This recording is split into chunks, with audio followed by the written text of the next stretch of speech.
Today we are unboxing the Kensington SD5600T.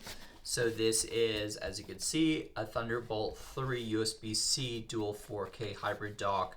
Has 40 gigabytes per second transfer speed, also has charging, so it's super fast. You have a little instruction brochure here that shows you all the different ports and what they do. USB-C 3, SD card slot, micro SD card slot, HDMI 2.0, security locks, 100-watt of power charging, Ethernet, keyboard, mouse, headphones, and then also USB-A's and stuff like that. So let's take a look. So it comes nicely wrapped in the package.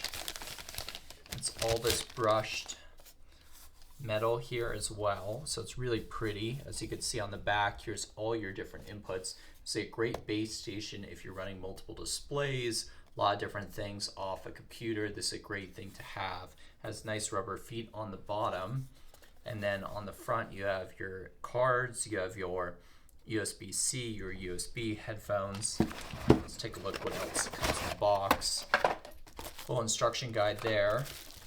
You have a cable. This is USB-C to USB-C. Here's your charging block. You can see it's huge and massive. And the R component of the charger, which is the cable that goes in the wall. And then you have your stand here. So this allows the thing just to stand upright like that. So I'll kind of show you what that looks like. Just kind of stick it in there, and it stands up vertically on a desk. So overall, this is a really great option if you're looking for something that's pretty high end that allows you to do all your different inputs, outputs via your computer through one box. And this is a great option for you.